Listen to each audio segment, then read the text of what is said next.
자, 오늘 본문 말씀을 가지고 민수기 강의 15번째 시간, 등잔대의 등불을 앞으로 비추어라 라는 제목으로 함께 은혜를 나누겠습니다. 함께 우리 제목을 따라 하시겠습니다. 등잔대의 등불을 앞으로 비추어라. 한 번 더 따라 하시겠습니다. 등잔대의 등불을 앞으로 비추어라. 네, 고맙습니다. 오늘부터는 민수기 8장 말씀을 강해하려고 합니다.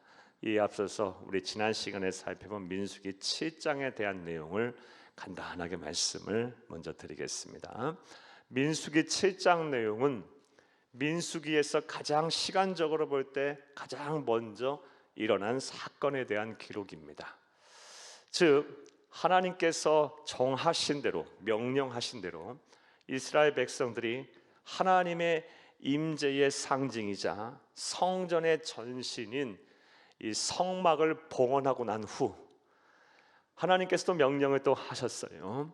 모든 성막 안에 있는 기구들의 기름을 바르라 라고 명령하셨습니다. 이런 일들이 있고 나서 어떤 일을 이스라엘 백성들이 행했습니까? 이스라엘의 12지파의 지도자들이 자원하여 예물을 하나님 앞에 드렸고 12지파의 지도자들이 매일 순번을 돌아가며 유다지파부터 시작해서 납달리 지파까지 하나님께서 정하신 예물을, 헌물을 성막 봉헌식에 맞춰서 드린 내용이 바로 민수기 7장에 대한 사건의 기록이었습니다. 사랑하는 여러분, 그리고 이제 오늘 민수기 8장으로 넘어가는데 시간상으로 볼 때 민수기 7장과 8장이 이어지는 말씀입니다. 그러한 일들이 있고 나서 성막 봉헌식 이후에 이번에는 하나님께서 제사장들과 레위인들을 향하여 명령을 하신 내용이 바로 민수기 8장 말씀이고, 그 명령 가운데 제일 먼저 제사장에게 어떠한 명령을 하셨냐? 성막 안에 있는 등잔대의 등불을 밝히 비추어라 라는 말씀을 하셨습니다. 자, 이해되셨습니까? 오늘은 이 등잔대의 등불을 비추어라 라는 이 하나님의 명령 말씀을 우리가 자세하게 이제 살펴볼 텐데, 이와 관련해서 등잔대는 무엇이고, 성막 안의 기구 중에 하나인 등잔대는 무엇이고, 그리고 그것은 어떻게 만든다고 말씀하셨으며, 또 등잔대와 등불의 상징적인 의미는 무엇이고, 또 하나님께서 어떻게 그것을 사용하고 관리하라고 하셨는지 말씀을 통해 살펴보며 오늘날 우리가 어떻게 적용하고 살아야 될지를 살펴보며 은혜를 나누겠습니다. 그의 시간 되기를 간절히 주의 이름으로 축복합니다. 축복합니다. 자, 먼저 1절과 4절을 본문을 다시 한번 우리 보겠습니다. 1절에서 4절을 함께 읽겠습니다. 여호와께서 또 모세에게 말씀하여 이르시되, 잠깐만요. 여호와께서 또 모세에게 말씀하여 이르셨어요. 자, 이 말씀하신 시점이 언제라고요? 성막을 봉헌하고 나서, 다 만들고 그 봉헌식을 하고 나서 이스라엘의 12지파의 지휘관들이 하나님 앞에 예물을 드린 이후에 하나님께서 또 모세에게 말씀하셨습니다. 어떤 말씀하셨을까요? 2절 읽습니다. 아론에게 말하여 이르라. 등불을 켤 때에는 7 등잔을 등잔대 앞으로 비추게 할지니라 하시매. 사랑하는 여러분, 아론과 그의 아들만이 하나님께서는 구약의 제사장으로 임명하셨어요. 그러니까 제사장들에게 말씀하신 거예요.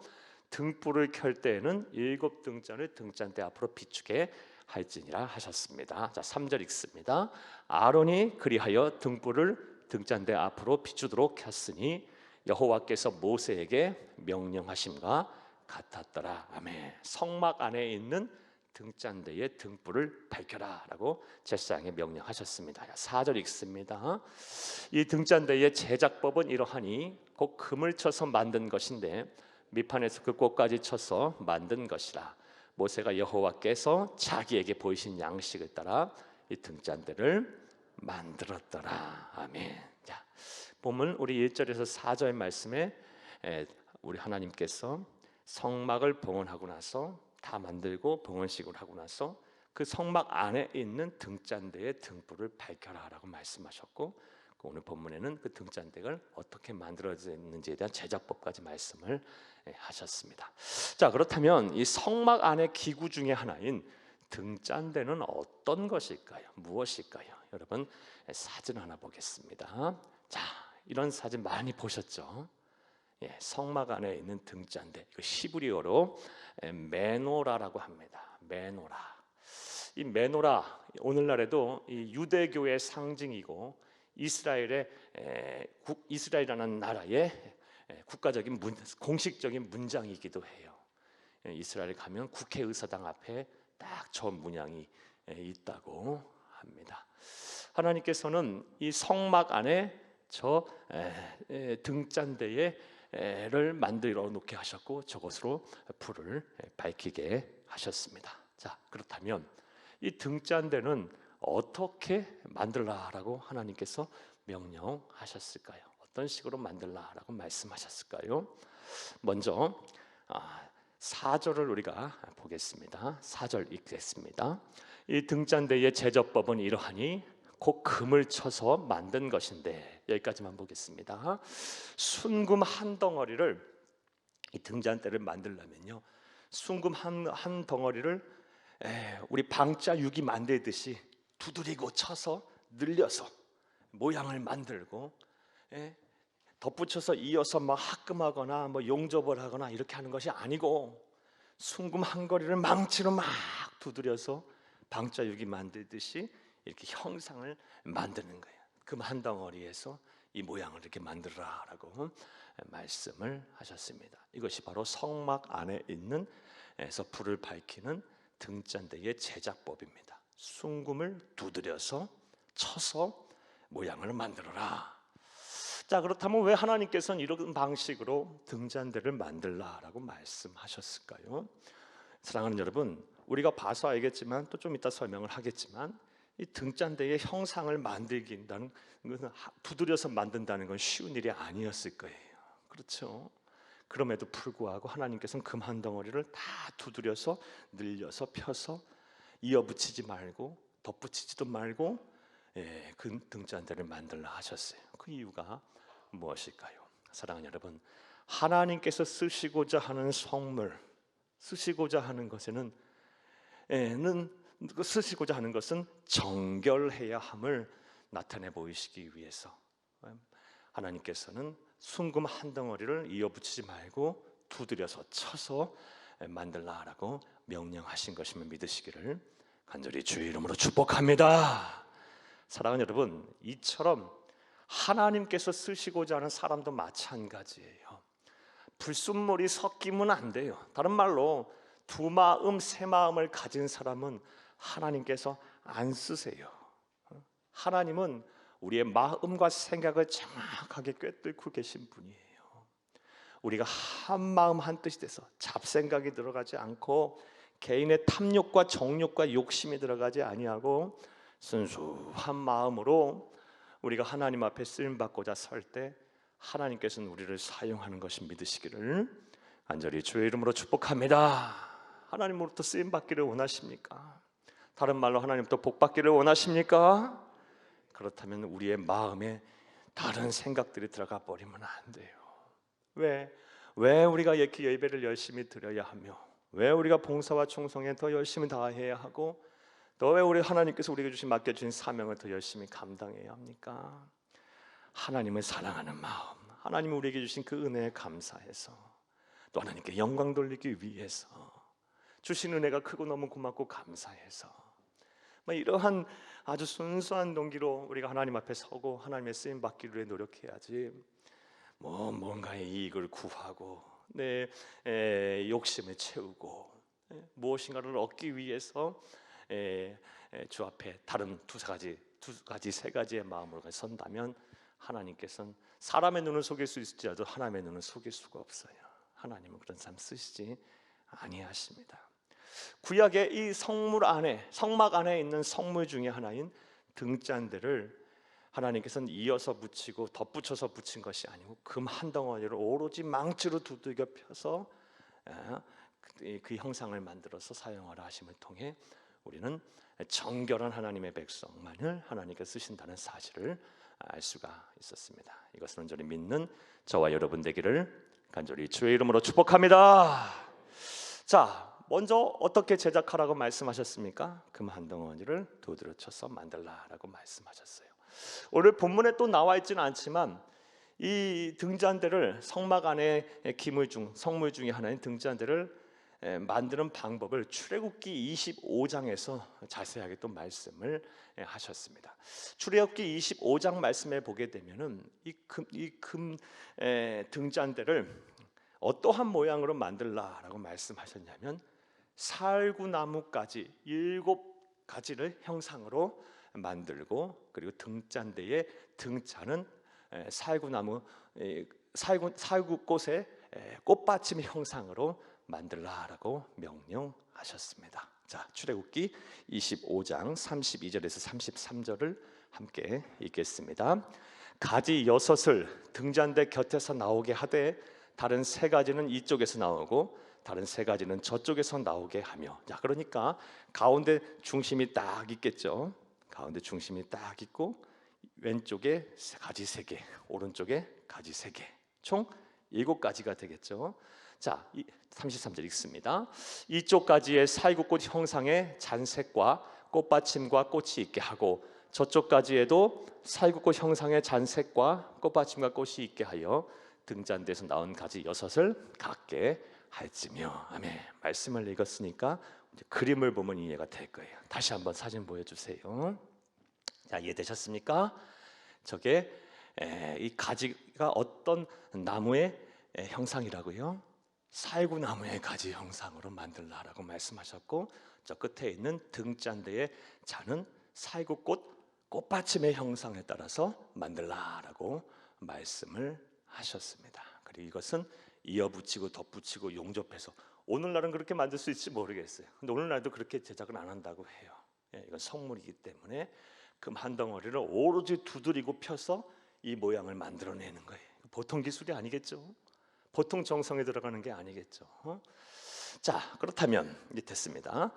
자, 그렇다면 사랑하는 여러분, 사진 안 보셔도 됩니다. 자, 그렇다면 왜 하나님께서는 그 많고 많은 나무 가운데 살구나무 가지 형상으로 7가지의 형상으로 이 등잔대를 만들라라고 명령하셨고, 또 등잔대 끝에 살구꽃 꽃받침의 형상으로 등잔을 만들라라고 말씀하셨을까요? 그 이유가 무엇일까요? 사랑하는 여러분, 이 살구나무, 살구꽃의 히브리어 원어가 샤케드라는 단어입니다. 샤케드라고 단어예요. 이 샤케드라는 단어가 어떠한 단어에서 유래되고 파생됐냐면 지키다, 말씀을 지키다, 명령한 것을 준행하다, 약속한 것을 이행하다라는 뜻의 단어인 이 샤카드에서 왔답니다. 샤카드에서 샤케드가 나온 거예요. 샤카드에서 샤케드가 나온 유래에 대해서는 그 어떤 성서 신학자도 정확하게 이유를 몰라요. 꽤 오래 전부터 우리의 문화권이 아닌 저 고대 근동에 이스라엘의 광야 생활하던 그 이스라엘의 문화권에서 이 단어가 유래가 된 거예요. 말씀한 걸 지키다, 명령한 걸 준행하다, 약속을 이행하다라는 단어인 샤카드에서 어떠한 이유인지 모르겠지만 살구나무라는 살구꽃을 의미하는 단어인 샤케드가 나왔어요. 이해되셨습니까? 꽤 오래전부터, 이스라엘이 광야 생활하기 이전부터 그 단어가 그렇게 파생됐다라는 거예요. 어떤 이유인지는 정확히 몰라요. 그러니까 과거에도 그랬고 지금도 마찬가지예요. 이스라엘 백성들은 살구나무, 살구꽃, 이 샤케드라는 단어를 말하면서 항상 뭘 생각하는 거예요? 말씀하신 것을 지키시는, 준행하시는, 사카드 하시는 하나님을 생각하는 거예요. 이해되셨어요? 이해되셨습니까? 이 등잔대를 보면서 이 살구꽃 나무 형상을 가진 이 샤케드라는 단어를 말하면서 뭘 얘기해요? 샤케드는 말씀을 준행하다, 이행하다, 명령한 것을 반드시 지키다, 약속한 것을 지키다라는 단어, 이 샤카드를 연상한다는 거예요. 즉 등잔대를 보면서 하나님은 말씀하신 것을 지키시는 분이야. 명령하신 것을 지키시는 분이야.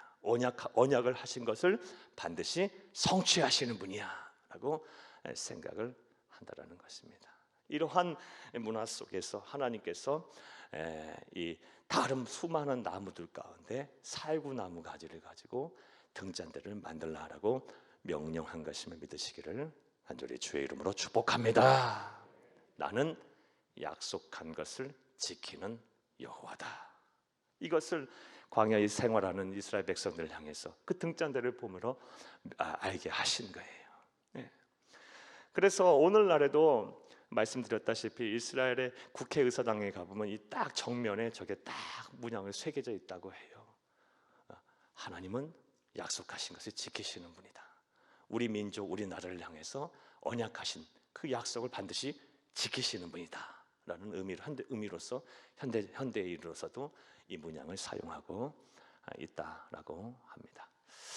이렇게 하나님은 약속하신 것을 지키시는 분이다를 이 살구나무를 통해서 연상할 수 있음은 우리가 예레미야 말씀을 통해서도 알 수가 있습니다. 예레미야서 1장 12절에서 12절에 함께 읽겠습니다. 여호와의 말씀이 또 내게 임하니라. 이르시되 예레미야야 네가 무엇을 보느냐 하시매 내가 대답하되 내가 살구나무 가지를 보나이다. 여호와께서 내게 이르시되 네가 잘 보았도다. 이는 내가 내 말을 지켜 그대로 이루려 함이라 하시니라. 아멘. 살구나무 샤케드는 어디에서 파생됐다? 말씀을 지킨다, 이행하다라는 샤카드에서 왔다는 거예요. 하나님께서 에레미야 선지자에게 살구나무 가지 환상을 보여주심으로 하나님께서 에레미야 선지자에게 말씀하시고자 한 바가 무엇입니까? 내가 너에게 준 모든 명령을 말하는 것을 다 나는 이행할 것이다라는 확신을 그에게 주신 거예요. 사랑하는 여러분, 그러므로 오늘 우리 또한 이 말씀을 통해서 등잔대에 대한 말씀을 보면서 우리는 어떤 하나님을 볼 수 있어야 합니까?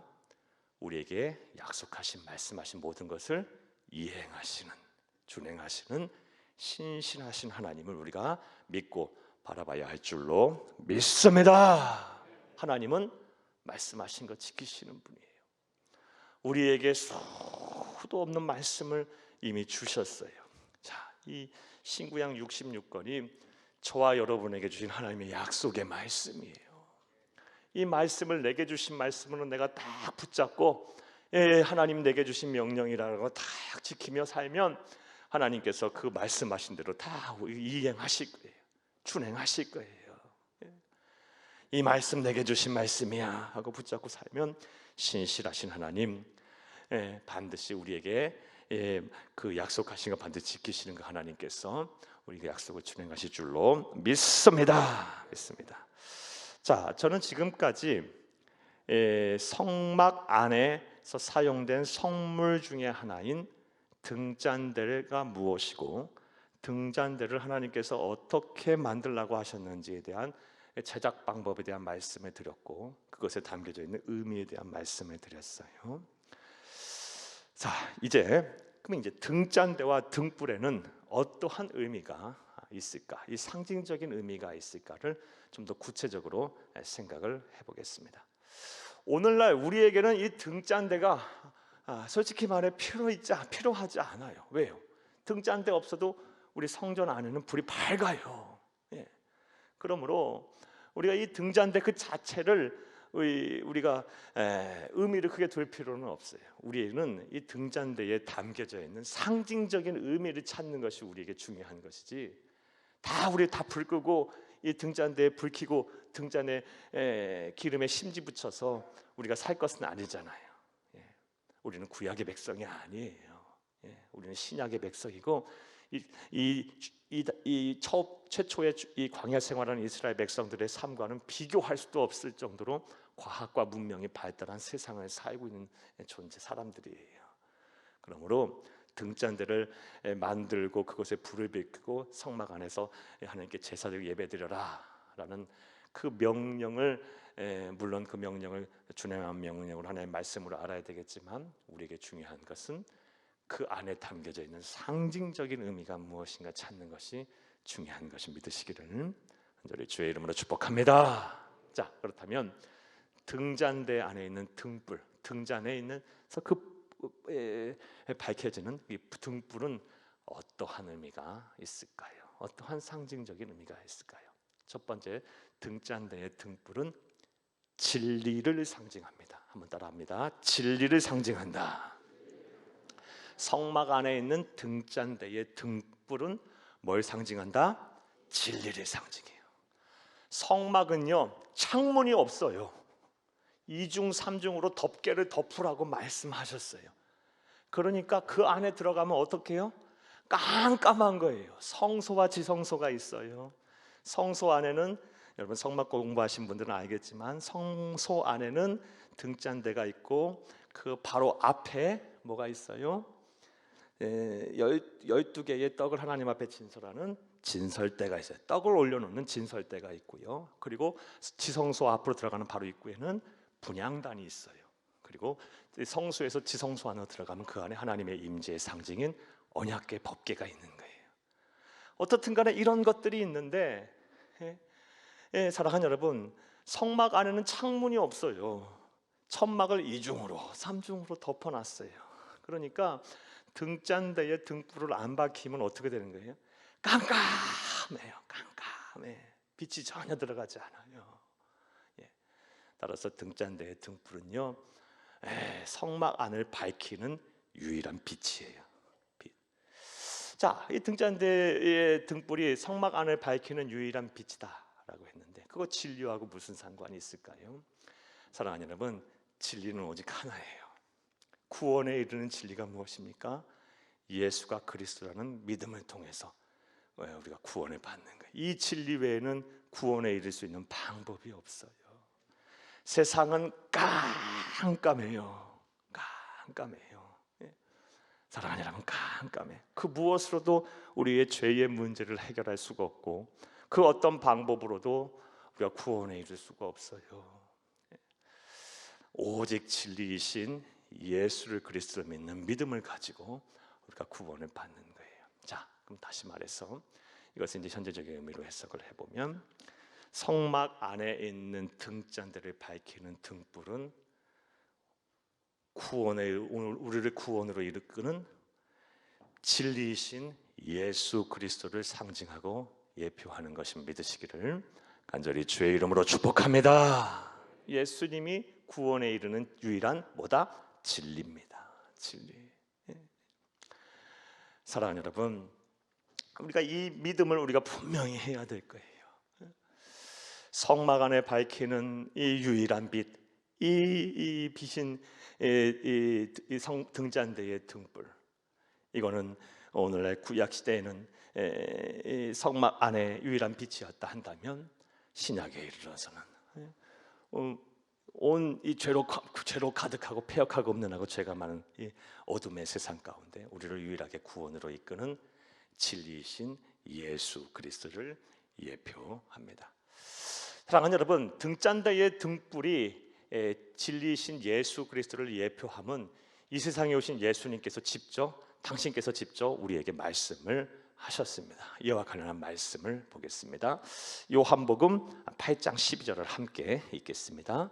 예수께서 또 말씀하여 이르시되, 나는 세상의 빛이니 나를 따르는 자는 어둠에 다니지 아니하고 생명의 빛을 얻으리라. 아멘. 구약의 이 성막 안에 등잔대의 등불은 깜깜한 성막 안을 밝히는 유일한 빛이었다면, 우리 이 세상에 오신 예수 그리스도는 이 어둠의 세상을 밝히는 구원에 이르는 유일한 빛, 유일한 진리임을 믿으시기를 간절히 주의 이름으로 축복합니다. 이 믿음이 있어야 돼요, 우리가. 자, 그런데 오늘 본문 우리가 이 하나님의 말씀을 보게 되면, 하나님이신 예수님께서는 당신 스스로가 세상의 빛이다라고 말씀하셨을 뿐만 아니라 우리 또한 세상의 빛이 되어야 한다라고 말씀을 하고 계세요. 그 말씀도 보겠습니다. 마태복음 5장 16절을 함께 읽겠습니다. 이같이 너희 빛이 사람 앞에 비치게 하여 그들도 너희 착한 행실을 보고 하늘에 계신 너희 아버지께 영광을 돌리게 하라. 아멘. 물론 사랑하는 여러분, 우리는 우리 스스로 빛을 비치는 그런 발광체는 아니에요. 그러니까 우리 스스로 예수를 그리스도 믿는 하나님의 백성인 우리 스스로 구원에 이르는 방법을 제시할 수 없어요. 하지만 우리 또한 세상의 빛이 되라라는 말씀은요, 예수 그리스도를 통해서 그 진리의 빛이신 구원에 이른 유일한 진리의 빛이신 예수 그리스도를 우리가 우리에게 예수 그리스도에서 온 빛을 어떻게 하라는 거예요? 반사하는 반사체가 돼서 세상을 향하여 구원을 선포하고 세상을 밝게 비추라라고 명령한 것임을 믿으시기를 간절히 바랍니다. 사랑하는 여러분, 세상 사람들은요, 우리를 통해서 구원에 이르는 유일한 빛이신 예수를 믿어요. 세상 사람들은요, 우리를 통해서 살아계신 하나님을 만나는 거예요. 세상 사람들은 우리를 통해서 참된 행복을 얻고 우리를 통해서 우리의 모든 선한 행동을 통해서 예수를 만나는 거예요. 그래서 우리는 세상의 빛이 될 수 있는 거예요. 말씀드렸다시피 우리가 예수님과 같이 오로지 구원에 이른 진리의 빛을 우리 스스로 발광하고 제시할 수는 없어요. 하지만 우리를 통해서 세상 사람들은 예수를 만나는 거예요. 우리는 그런 의미에서 우리는 세상을 향하여 구원에 이른 빛이 비추는 세상의 빛, 즉 반사체의 힘을 믿으시기를 간절히 주의 이름으로 축복합니다. 그러므로 우리는 이 사명을 잘 감당해야 돼요. 사랑하는 여러분, 여러분이 세상 한 분 한 분이 다 구원에 이르는 세상의 빛이 되셔야 돼요. 진리의 등불이 다 되셔야 돼요.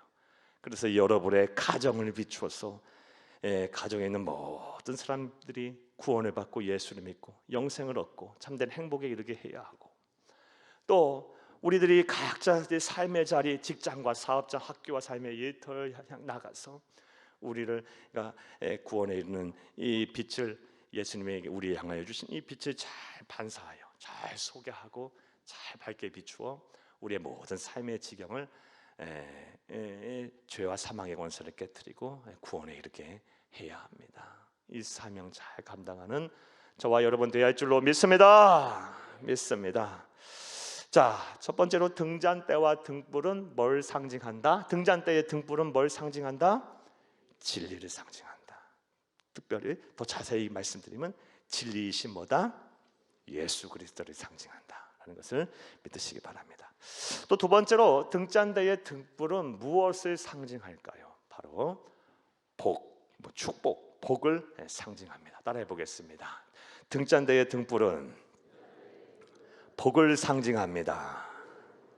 사랑하는 여러분, 빛이 비춰지는 어둠 속에 있는 곳에 빛을 비추게 되면 생명이 움트기 시작해요. 싹트기 시작해요. 죽었다고 생각했던 것들이 다시 소생하기 시작합니다. 다시 살아나요. 빛이 비춰지는 순간 소멸했던 것이 느껴졌던 것이 다시 풍성하게 다시 살아나는 것을 보게 돼요. 그런 의미로 볼 때 빛은 뭘 상징한다? 복을 상징해요. 풍부한 복을 상징해요. 자, 그런데 그 복의 근원이 누구십니까? 이 복의 근원, 모든 만복의 근원이 누구임은 성경을 통해서 우리 하나님께서 말씀하고 계세요. 에베소서 1장 3절을 함께 읽겠습니다. 찬송하리로다. 하나님 곧 우리 주 예수 그리스도의 아버지께서 그리스도 안에서 하늘에 속한 모든 신령한 복을 우리에게 주시되. 아멘. 잠시 놔둬보세요. 찬송하리로다. 하나님 곧 우리 주 예수 그리스도의 아버지께서, 성부 하나님께서 누구 안에서? 성자 예수 그리스도 안에서 하늘에 속한 모든 신령한 복을 우리에게 주신다. 성부, 성자, 성령은 삼위일체 같은 분이시죠. 그러니까 결국 복의 근원이 누구시다? 성부 하나님이 성자 예수님 안에서 성령님을 통해 주시는 거예요. 삼위일체 하나님. 그러니까 복의 근원은 누구예요? 성부, 성자, 성령, 삼위일체 하나님. 즉 우리 주 예수 그리스도께서 복의 근원이세요. 만복의 근원이세요. 예. 등잔대의 등불, 성막 깜깜한 곳에 유일한 빛인 이 빛이 복을 상징해, 축복을 상징해. 근데 그 복의 근원이 누구예요? 예수 그리스도예요. 그러므로 등잔대의 등불은 오늘날 우리에게 어떠한 의미가 있습니까? 복의 근원이신 예수님을 상징해요. 이것을 온전히 믿는 저와 여러분 되기를 간절히 주의 이름으로 축복합니다. 그러므로 우리가 예수님께 인의 이름으로 복을 달라고 기도하는 거예요. 그리고 하나님이신 예수님께서는 만복의 근원이신 그분은 우리의 기도를 들으시고 우리의 간구를 들으시고 우리에게 복을 주시는 거예요. 이 좋은 예수. 자, 그런데 사람들은요, 세상 사람들은 복을 다른 곳에서 구해요. 다른 방법으로 복을 달라고 빌고 있어요. 만복의 근원이 빛이신 진리이신 예수님밖에 없는데 그분의 이름으로 그분에게 복을 달라고 구해야지 다른 곳에 가서 복을 달라고 구하고 있어요. 참 어리석은 일이에요. 세상에 수많은 종교들 그리고 잡다한 신앙들, 미신들, 우상들 다 복의 근원이 될 수가 없어요. 복을 주는 주체가 아니에요. 자, 우리 잘 알죠? 복은 오로지 우리 주 예수 그리스도 복의 근원이신 하나님으로부터 나오는 거예요. 그러니까 우리가 이 믿음이 흔들려서는 안 되고 이 세상에 이 믿음을 이 사실을 믿지 않아서 어리석은 행동을 하는 그런 사람들에게 우리가 이 진리를 깨우치는 일을 열심히 해야 할 줄로 믿습니다. 이것을 저와 여러분 먼저 예수 믿게 하신 이유이기도 해요. 사람들이 참 지혜로운 것 같아도요 얼마나 어리석은지 몰라요. 우리 로마서 강해 우리 주일마다 듣고 계신데 하나님이 계셔야 할 곳에 하나님이 안 계시게 되면요 누구나 다 어때요? 생각이 허망해지고 마음이 어두워져요. 채워도 채워지지 않은 영적인 갈급함에 쌓여요. 그래서 사람들은 뭔가 하나님 대용품으로 생각이 허망해지고 마음이 어두워졌고 그 영적 갈급함이 있으니 채우려고 하는데 하나님 대용품으로 찾아낸 것이 뭐다? 우상이에요. 그런데 그 우상을 만들 때 로마서 1장 말씀해 보게 되면 어떻다고 얘기해요? 스스로 지혜롭다 여긴다 그래요. 스스로 지혜롭다고 여겨서 썩어질 세상의 것들을 썩어지지 아니하는 하나님의 영광으로 바꾸었느니라. 사람들이 똑똑한 것 같아도요 하나님이 안 계신 하나님을 믿지 아니하는 사람들, 하나님을 제대로 모시지 않은 사람들은요 똑똑한 것 같아도 다 어리석은 짓을 한다는 거예요. 썩어질 이 세상의 것들을 썩어지지 아니하는 하나님의 영광으로 바꿔버렸대요. 사랑하는 여러분, 복의 근원이 하나님이신데, 복의 근원이 우리 주 예수 그리스도이신데 그분께 돌아오지 아니하고 그분을 향하여 기도하지 아니하고 다른 곳에서 복을 달라고 구하고 있어요. 참 어리석은 일이에요. 안타까운 일이에요. 우리는 먼저 바로 알고 바로 믿고 바로 전해야 할 것입니다. 자, 그런데 이 복의 근원이신 예수님께서는 우리 예수를 그리스도 믿어 하나님의 자녀된 우리를 향해서 우리 지난 민수기서 7장 6장 말씀에서도 살펴봤듯이 우리에게 어떠한 권세를 주셨습니까? 복을 빌 권세, 세상을 향하여 축복할 권세를 우리에게 또한 주셨어요. 우리 그리스도인은 우리 모든 예수를 그리스도 믿는 하나님의 자녀들은 왕 같은 다 제사장들이에요. 구약 시대에 이 축복의 권세는 오직 아론과 그의 아들들인 제사장들에게만 있었어요. 하지만 우리는 구약의 백성들이 아니죠. 우리는 신약의 백성들이에요. 우리 신약의 백성들은 우리들은 다 하나님께서 왕 같은 제사장이라고 말씀하셨어요. 어떻게 그렇게 된 거예요? 우리가 우리의 죄를 회개하고 예수를 그리스도 믿는 그 순간부터 로마서 6장 말씀에 보면 영적으로 우리 주 예수님과 우리가 한 몸 연합함을 이룬다 그랬어요. 그런데 우리 주 예수님은 우리의 대제사장이 되시죠. 그러니까 우리 또한 제사장인 거예요. 그러하기에 구약의 제사장에게만 주어졌던 이 축복의 권세가 신약을 사는 우리들에게도 다 있는 거예요. 사랑하는 여러분, 복의 근원이신 예수님의 이름으로 이제부터 하나님의 나라 가는 그날까지 열심히 축복의 권세를 활용하시기를 바랍니다. 그럼 여러분이 복을 비는 사람들이 예수님의 이름으로, 복의 근원이신 예수님의 이름으로 여러분이 복을 비는 대상들이 여러분 까닭에 복을 받게 될 거예요. 우리에게 이 축복의 권세가 있습니다. 할렐루야. 예수님 말씀하신 대로, 또 이 세상에 오셔서 말씀하신 대로 너희가 가서 집집마다 이르러 먼저 뭐 하라 그랬어요? 평안을 빌라라고 말씀하셨어요. 그래서 이 집안에 있는 사람들이 이 복을 받을 만하거든 그 평안의 복이 그에게 임할 것이고, 그럴 만한 자격이 안 되면 그 복이 누구에게 임한다? 평안을 빈 축복의 기도를 한 그 사람에게 임한다 그랬어요.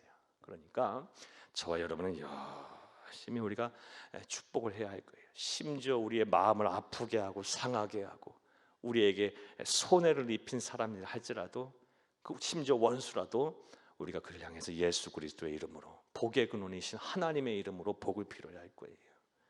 그러면 그 사람이 복을 받을 만하거든 복을 받을 것이고, 그렇지 않으면 그 복이 누구에게 임해요? 복을 빈 우리에게 임할 거예요.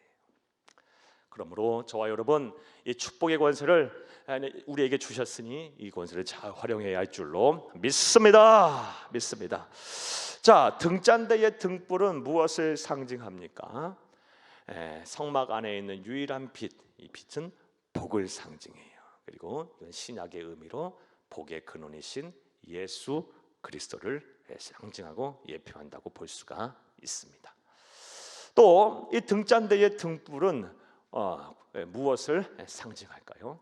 따라하시겠습니다. 등잔대의 등불은 헌신을 상징합니다. 헌신을 상징해요.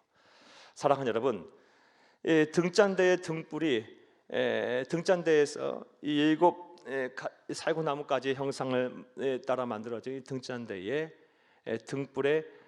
등잔대에 불이 밝혀지기까지에는 그냥 불이 밝혀지는 것이 아니죠. 무엇인가가 타고 무엇인가가 소멸되고 무엇인가가 소비돼야 이 불이 붙는 거예요.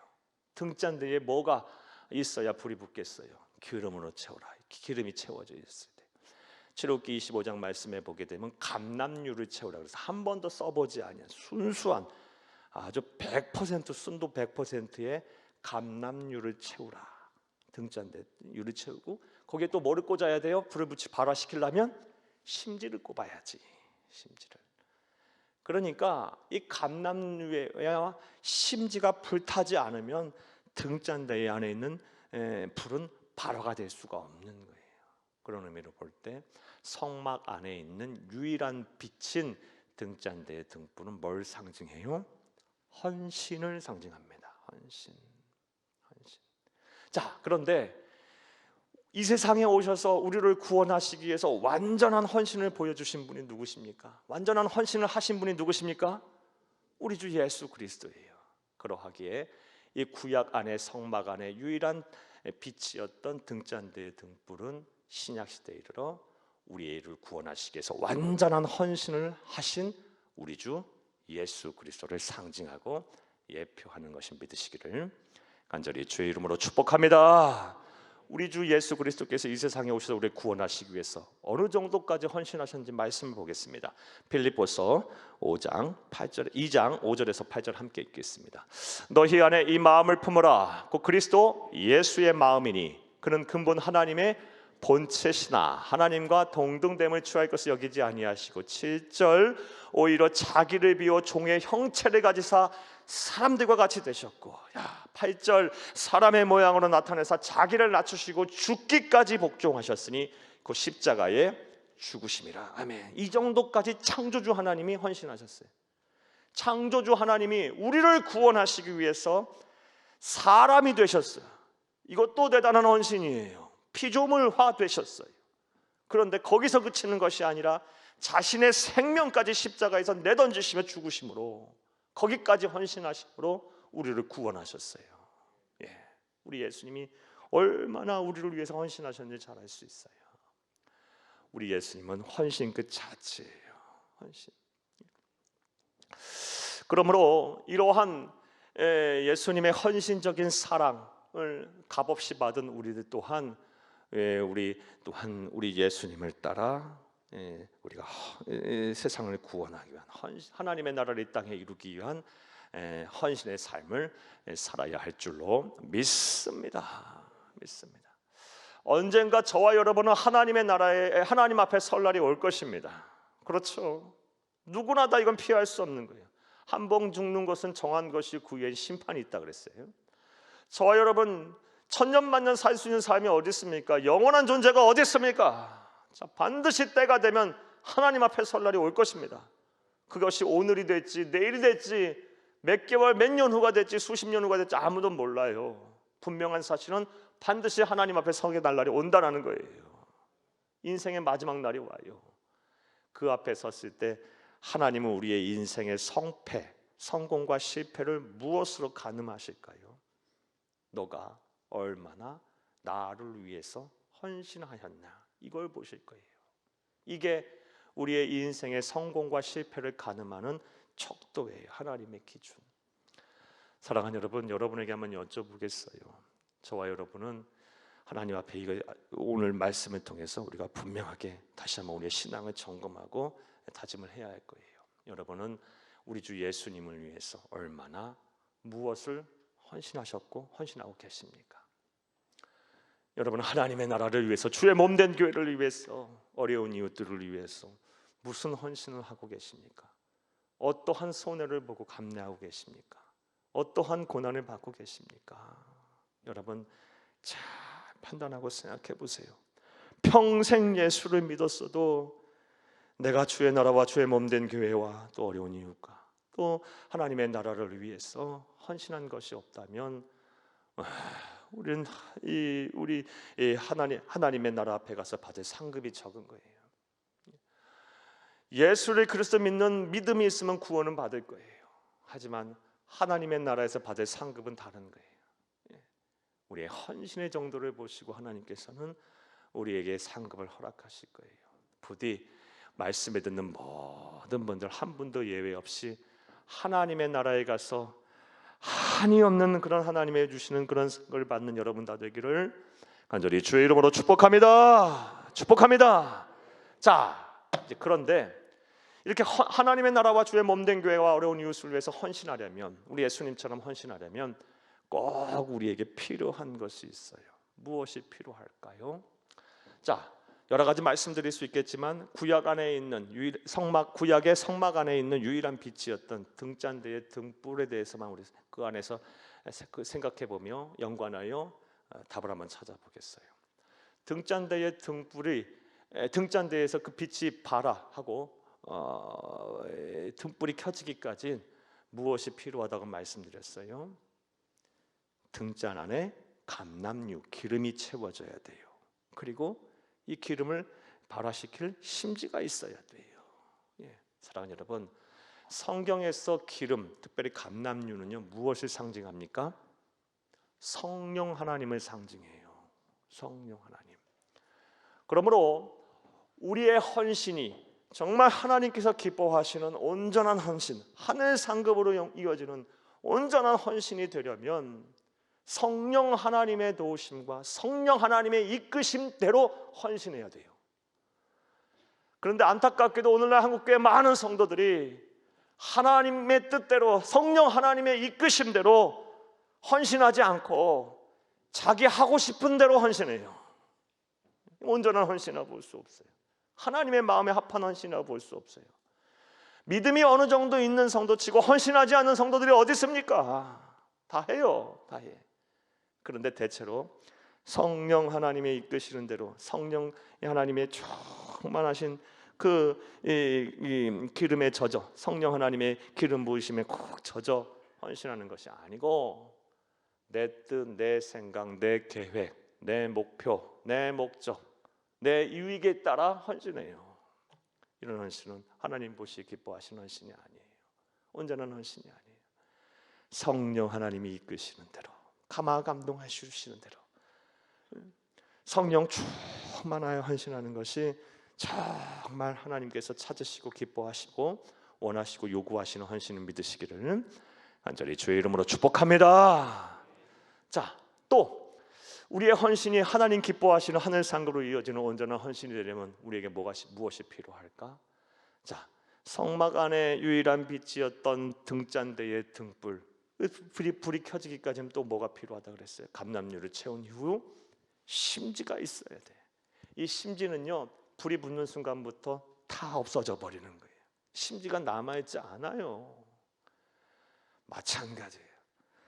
우리 또한 우리의 헌신이 온전한 하나님 기뻐하시는 헌신과 하늘 상급으로 이어지는 그런 헌신이 되려면요, 내가 온전히 다 없어져야 돼요. 나는 죽고 누구는 살고 예수는 살고, 내 헌신하는 모든 것들을 통해서 나는 죽고 예수가 나타나고 예수가 드러나야 돼요. 이게 우리의 헌신의 결과여야 돼요. 사랑하는 여러분, 항상 우리가 이걸 잊으면 안 돼요. 저도요, 항상 이것 앞에 두렵고 떨리는 마음 앞으로 서요. 말씀에 은혜 받았다는 사람들이 참 많으세요. 참 감사해요. 부족한 종에 설교 듣고 은혜 받으셨다는 분 정말 많아요. 그런데 한편으로는 두렵고 떨리는 마음이 있어요. 내가 죽고 예수가 살았어야 되는데, 나는 죽고 예수가 살았어야 되는데, 야, 이거 내가 오늘 또 잘못한 건 아닌가, 이런 생각이 함께 되면 두렵고 떨리는 마음이 있어요. 사랑하는 여러분, 저와 여러분은 다 우리 주 예수님께 매인 자들이에요. 예수님의 사람들이에요. 예수님에게 귀한 생명을 빚진 존재들이에요. 우리의 헌신을 통해서 우리가 영광을 받으면 안 돼요. 그까지 영광 받아서 뭐예요? 하나님께서 다 갚아주시고 다 인정해 주시고 다 채워주실 텐데, 지금 받을 이 세상에서 받을 영광은 하나님의 나라에서 받을 영광은 비교할 수도 없을 텐데, 우리의 헌신을 통해서 설령 사람들이 나를 안 알아주고 나를 인정해주지 아니하고 나를 높여주지 않아도 여러분 그것 때문에 상심하거나 낙심하거나 또 시험에 들지 마세요. 그건 유치한 신앙이에요. 유치한 신앙. 그런 것들은 다 사라져도 내가 하는 헌신을 통해서 하나님이 드러나 영광 받으시고, 무엇보다 우리 예수님께 다 드러난다면 그것이 바로 무엇이다? 온전한 헌신인 거예요. 이런 헌신의 주체가 다 되시기를 간절히 주의 이름으로 축복합니다. 축복합니다. 자, 전 지금까지 등잔대의 등불, 성막 안에 있는 유일한 빛인 등잔대의 등불이 어떠한 상징적인 의미가 있는지 구체적으로 말씀을 드렸어요. 그것이 무엇이다? 진리를 상징해요. 특별히 우리는 신약의 백성들이니까 구원에 이르는 유일한 진리는 무엇이냐? 예수 그리스도이므로 등잔대의 등불은 오늘날 구원에 이르는 유일한 진리인 예수 그리스도를 예표합니다. 상징합니다. 또 이 빛이 비치는 곳에는 다 풍성함이 있고 소생함이 있고 모든 일과 사역이 시작이 돼요. 그러므로 빛은 곧 복을 상징해요. 그런데 그 복의 근원이 누구십니까? 예수님이세요. 그러므로 구약의 성막 안의 유일한 빛인 등잔대의 등불은 오늘날 신약의 복의 근원이신 누구를 상징한다? 예수 그리스도를 상징한다. 또 이 등잔대의 등불이 빛이 되기까지에는 무엇인가가 타고 소비가 돼야 돼요. 그러므로 이 등잔대 구약의 성막 안의 유일한 등불인 빛인 등잔대의 등불은 헌신을 상징한다 그랬어요. 근데 그 헌신의 온전한 헌신을 우리에게 보여주신 분이 누구십니까? 예수 그리스도예요. 그러므로 신약의 등잔대의 등불은 어떤 의미가 있냐? 우리에게 온전한 헌신을 보여주시고 그 헌신을 하는 한 삶을 살라라고 우리에게 명령하고 요구하고 계시는 우리 구주 예수님을 상징한다라고 말씀을 드렸습니다. 바로 알고 바로 믿고 바로 전하는 여러분 되기를 간절히 주의 이름으로 축복합니다. 자, 이제 마지막으로요, 등잔대는 어떻게 사용하라라고 했는지 이제 하나님의 말씀을 통해서 우리가 살펴보겠어요. 오늘 이게 강의 시간이니까 하나님의 말씀을 우리가 두루두루 좀 잘 봐야 되겠어요. 하나님께서는 등잔대를 어떻게 사용하라라고 말씀하셨을까요?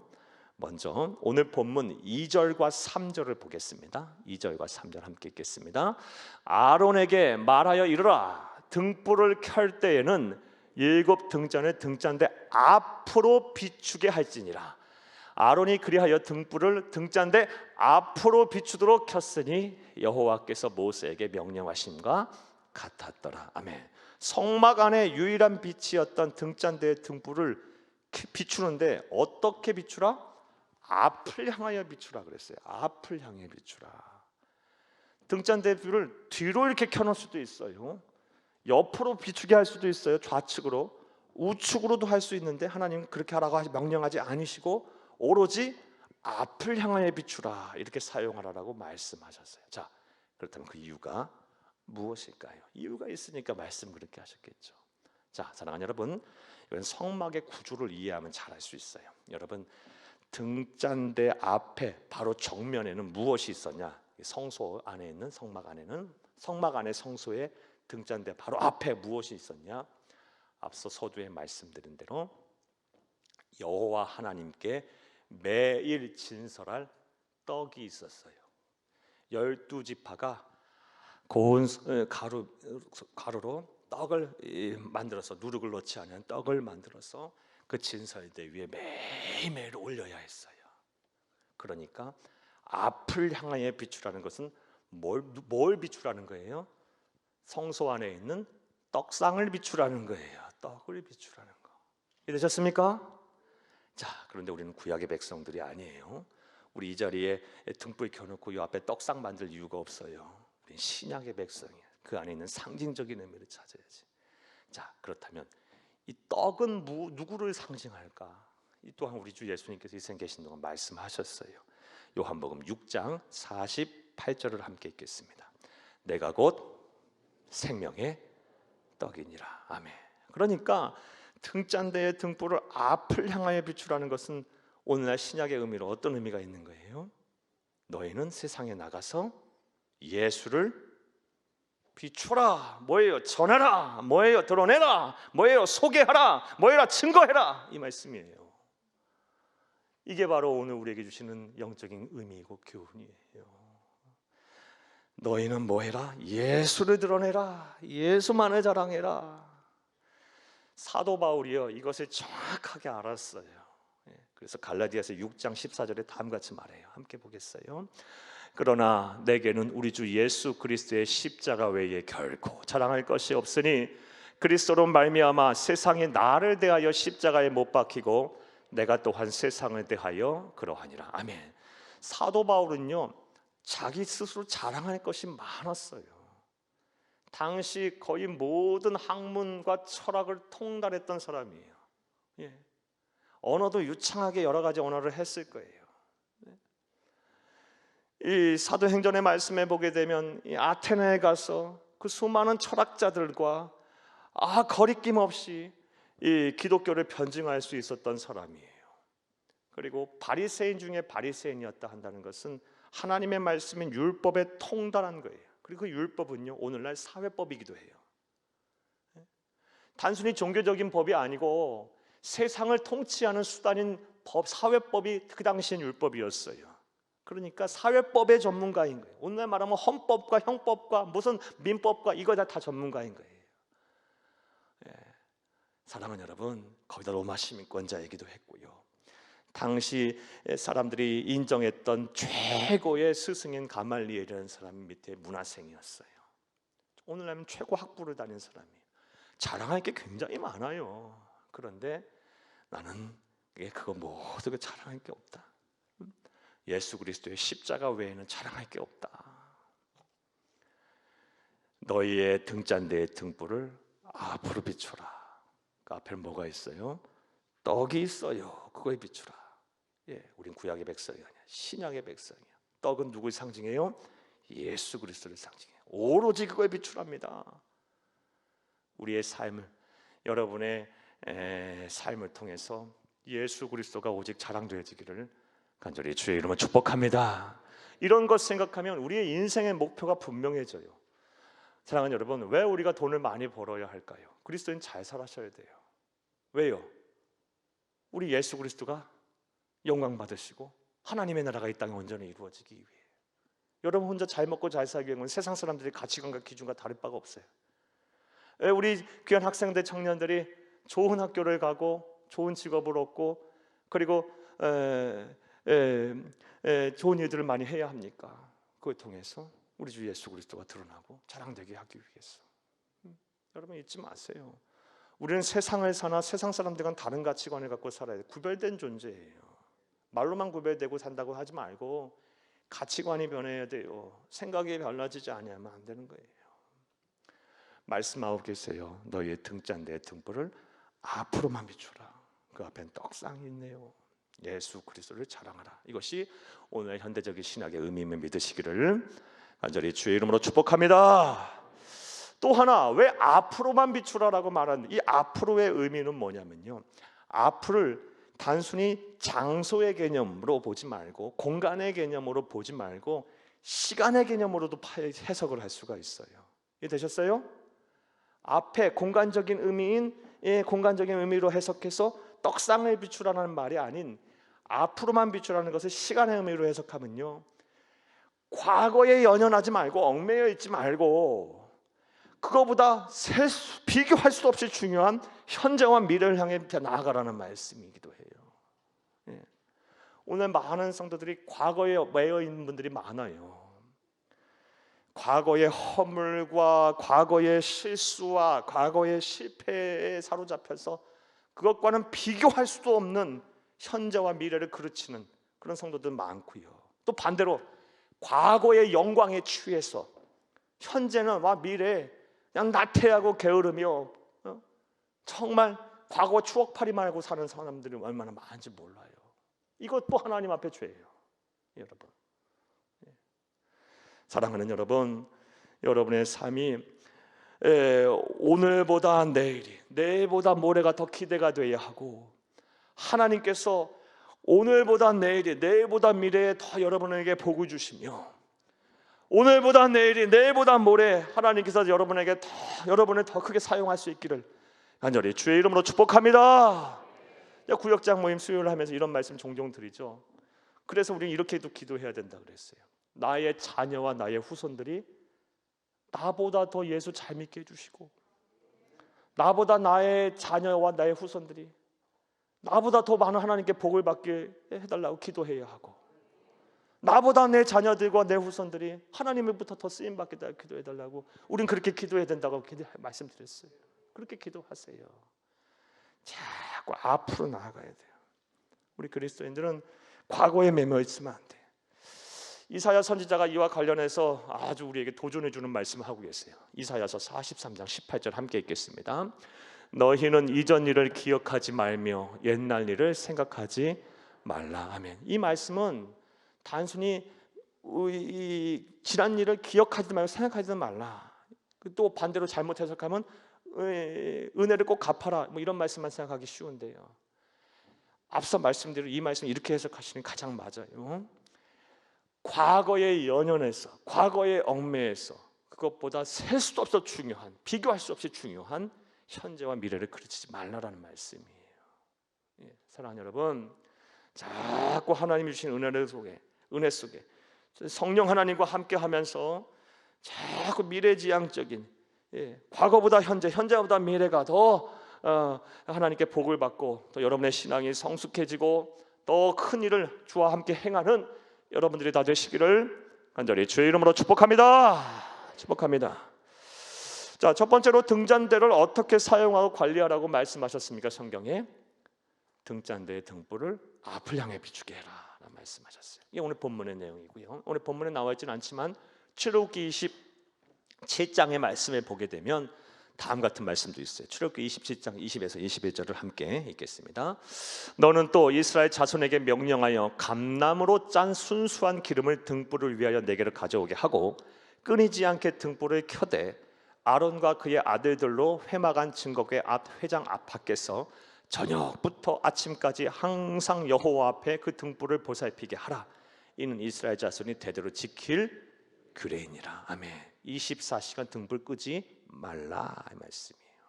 네. 그리고 지켜 제사장에게 주신 주된 사명이 뭐냐? 등불 안 꺼뜨리는 거야. 계속 이 등불을 켜는 거예요. 오늘 우리에게 이 말씀은 어떠적인 의미가 있어요? 우리가 교회 안에 계속 등불 켜놓고 있어야 됩니까? 이게 구약의 백성들이 하는 일이고 신약의 백성들은 우리는 뭘 해요? 우리가 꺼뜨리지 말아야 될 등불이 뭐예요? 기도의 등불 꺼지면 안 돼요. 기도의 등불 꺼진 분들 많아요, 여러분. 여러분 사명의 등불 꺼지신 분들 많아요. 이젠 됐다. 이젠 좀 쉬자. 이젠 내 할 일 좀 하자. 이제 예배 등불 꺼지신 분들 많아요. 걱정입니다. 예배 등불 꺼지신 분들 많아요. 또 감사의 등불 꺼지신 분도 많습니다. 우리 내게 주신 것 중에 당연한 게 어디 있어요? 다 하나님이 주신 은혜죠. 감사의 등불 꺼지신 분도 많아요. 그 외로 주와 동행하는 삶, 경건한 삶, 전도와 선교, 한두 가지예요.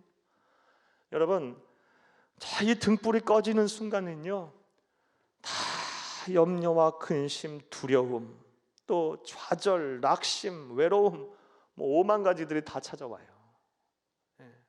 우리의 주된 왜 어두워지니까, 깜깜해지니까 내 생각이 깜깜해지고 내 마음이 어두워지고 내 삶이 깜깜해지면요, 그 다음부터는 온갖 것들이 다 우리를 찾아오죠. 또 우리의 대적 사탄 마귀가 가만히 안 놔두죠. 얼마나 우리의 마음과 생각을 흔들고 우리의 믿음과 신앙을 흔드는데요. 등불을 켜서 어둠을 물리쳐야 돼요. 우리의 대적 사탄 마귀를 물리쳐야 합니다. 기도의 등불을 다시 활활 타오르게 하세요. 전도와 선교의 등불이 활활 타오르게 하시고, 예배의 등불이 타오르게 하시고, 사명의 등불이 타오르게 하시고, 감사와 기쁨과 주를 향한 사랑의 등불이 커지시기를, 활활 타오르시기를 간절히 주의 이름으로 축복합니다. 말씀 맺겠습니다. 사랑하는 여러분, 오늘은 민수기 강의 15번째 시간으로 민수기 8장 1절에서 4절 말씀에 우리에게 주시는 영적 교훈을 찾고 은혜를 나눴어요. 사랑하는 여러분, 특별히 하나님께서는 이 성막을 다 완성하고 봉헌식을 하는 날, 이 레위 지파, 레위인들에게, 제사장들에게 제일 먼저 명령하신 명령은 등잔대의 등불을 앞을 향해 비추어라 라는 말씀이었어요. 이 명령 안에 따라 오늘 우리는 등잔대가 무엇이고, 등잔대를 어떻게 제작하며, 등잔대의 등불이 뭘 상징하는지에 대한 말씀을 살펴보는 은혜를 나눴어요. 무엇보다 등잔대를 어떻게 사용하고 관리하는지를 말씀을 통해 살펴보며, 우리가 이 패역하고 음란하고 죄가 많은 세상에 어떻게 살아야 할지를 잘 살펴보았어요. 오늘 들은 말씀 마음에 잘 새기고 준행하여 하나님을 기쁘시고 사람들이 칭찬받는 진정한 성도, 참된 성도님들이 다 되시기를 간절히 주의 이름으로 축복합니다.